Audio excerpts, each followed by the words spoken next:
नमस्कार। आज हम देख रहे हैं 19 अगस्त 2025 की कुछ अहम खबरें। ये टर्बो टाइम्स का संकलन है। हाँ, तो आज कोशिश रहेगी कि इन अलग अलग खबरों को मतलब अर्थव्यवस्था से लेकर खेल तक इनको जोड़कर समझें कि क्या चल रहा है। बिल्कुल, एक तरह से दुनिया की एक झलक। तो शुरुआत करते हैं अर्थव्यवस्था से। जीएसटी मतलब गुड्स एंड सर्विसेज टैक्स में एक बदलाव दिख रहा है हाँ, क्या बदलाव? कि अब जो सबसे ज्यादा टैक्स आ रहा है वो 18% वाले स्लैब से आ रहा है। अच्छा, ये तो काफी दिलचस्प है। हाँ, और सरकार कह रही है कि इससे सिस्टम सुधरा है, टैक्स चोरी रुकी है और व्यापारियों को भी थोड़ी आसानी हुई है।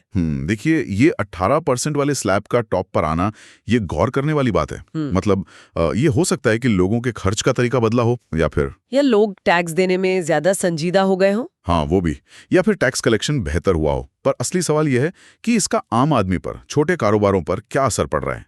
ये सिर्फ एक आंकड़ा नहीं है, ये अर्थव्यवस्था की नब्ज है एक तरह से। सही बात है। अच्छा, अब अर्थव्यवस्था से जरा राजनीति की तरफ चलें तो उपराष्ट्रपति चुनाव के लिए एनडीए मतलब सत्ताधारी गठबंधन, हाँ। वो अपने उम्मीदवार सीपी राधाकृष्णन के लिए डीएम के अध्यक्ष स्टालिन से समर्थन मांग रहे हैं। वो स्टालिन से? जी, रक्षा मंत्री राजनाथ सिंह ने उनसे बात की है और शायद विपक्ष के कुछ और नेताओं से भी बात चल रही है। ये तो देखिए, गठबंधन राजनीति का एकदम क्लासिक मामला है। जब आपके पास पक्का बहुमत ना हो या आप समर्थन बढ़ाना चाहें तो ऐसी कोशिशें होती हैं। बिल्कुल।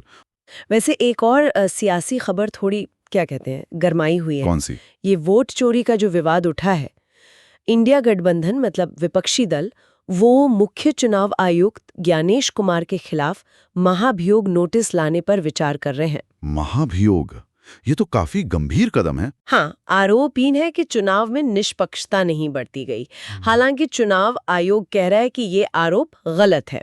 देखिए, लोकतंत्र में चुनावी प्रक्रिया पर भरोसा ये बुनियाद है। जब ऐसे आरोप लगते हैं, चाहे वो सही हो या गलत, वो सीधे सिस्टम पर सवाल उठाते हैं। बिल्कुल।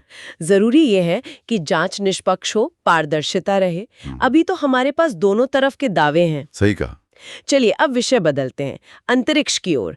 लोकसभा में आईएसआरओ के अंतरिक्ष यात्री शुभांशु शुक्ला की बहुत तारीफ हुई है। हाँ, वो तो होनी ही थी, बड़ी उपलब्धि है। और केंद्रीय मंत्री डॉक्टर जितेंद्र सिंह ने एक बड़ा बयान दिया है।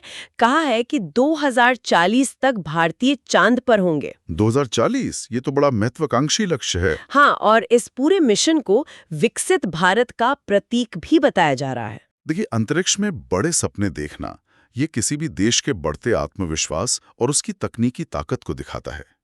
2040 का ये टारगेट भारत की लंबी सोच का प्रतीक है।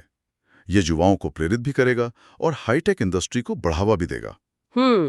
अंतरिक्ष से उतरकर अब जरा वैश्विक कूटनीति पर आते हैं। प्रधानमंत्री मोदी और रूसी राष्ट्रपति पुतिन के बीच फोन पर बात हुई है। अच्छा, क्या बात हुई? खबरों के मुताबिक पुतिन ने ट्रंप के साथ जो अलास्का में उनकी बैठक हुई थी उसकी जानकारी दी मोदी को। ओह, ये दिलचस्प है। हाँ, और अमेरिका ने जो इंडियन ऑयल पर टैक्स लगाया है उस पर रूस ने एक तरह से सहानुभूति जताई और यूक्रेन में शांति की बात भी दोहराई। ये बातचीत दिखाती है कि भारत कैसे इस मुश्किल वैश्विक माहौल में संतुलन बनाने की कोशिश कर रहा है। एक तरफ अमेरिका, दूसरी तरफ रूस। हाँ, बहुत नाजुक संतुलन है। यह आज के समय में बहुत मुश्किल कूटनीतिक रास्ता है। बिल्कुल। अच्छा, इसी से जुड़ी कुछ और अंतर्राष्ट्रीय खबरें तेजी से देख लेते हैं। इजराइल ने गाजा शहर में एक बड़ा मिलिट्री ऑपरेशन शुरू किया है। तनाव फिर बढ़ रहा है। और स्पेन के जंगलों में भयानक आग लगी है, इतनी कि वो मशहूर तीर्थयात्रा वाला रास्ता कैमिनो डी सैंटियागो वो भी प्रभावित हुआ है। ओह, ये तो दुखद है। जलवायु परिवर्तन का असर शायद। लगता तो यही है। और एक खबर ऑस्ट्रेलिया से है, उन्होंने एक इजरायली सांसद का वीजा रद्द कर दिया है। अच्छा, इससे तो कूटनीतिक तनाव बढ़ेगा। हाँ, और पड़ोसी मुल्क पाकिस्तान से भी एक दुखद खबर है। वहां बाढ़ ने काफी तबाही मचाई है, खासकर उत्तरी इलाकों में 300 से ज्यादा मौतें हुई हैं। बहुत अफसोसजनक है। राहत कार्य चल रहे होंगे, उम्मीद है। जी, राहत कार्य जारी हैं। चलिए अब आखिर में खेल जगत की कुछ खबरें। पाकिस्तान क्रिकेट में बाबर आजम को कहा गया है कि टी20 टीम में वापसी करनी है तो स्ट्राइक रेट सुधारना होगा। टी20 में स्ट्राइक रेट तो अहम है ही। और एक बहुत ही अनोखी खबर चीन से है। वहां दुनिया के पहले ह्यूमनॉइड रोबोट गेम्स शुरू हुए हैं। Robot games? ह्यूमनॉइड रोबोट्स के। हाँ। 16 देश, 280 टीमें और 500 से ज्यादा रोबोट हिस्सा ले रहे हैं। वाह, ये तो बिल्कुल भविष्य की झलक है। मतलब रोबोटिक्स और एआई अब सिर्फ फैक्ट्री या लैब तक नहीं रहे। खेल के मैदान में भी आ गए। हाँ, ये देखना दिलचस्प होगा कि ये किस दिशा में जाता है। बिल्कुल। और भारत में तीरंदाजी में दीपिका कुमारी और अभिषेक वर्मा अक्टूबर में दिल्ली प्रीमियर लीग में खेलेंगे और मोटोजीपी में मार्क मार्केज ने ऑस्ट्रिया ग्रैंड प्री जीत ली है। अच्छा, मार्केस फॉर्म में वापस आ रहे हैं। हाँ, चैंपियनशिप में उनकी पकड़ और मजबूत हो गई है। तो ये थी आज की कुछ मुख्य बातें, जीएसटी, राजनीति, अंतरिक्ष, अंतर्राष्ट्रीय मामले और खेल। हाँ, काफी कुछ कवर किया हमने। इसी के साथ आज के लिए इजाजत दीजिए।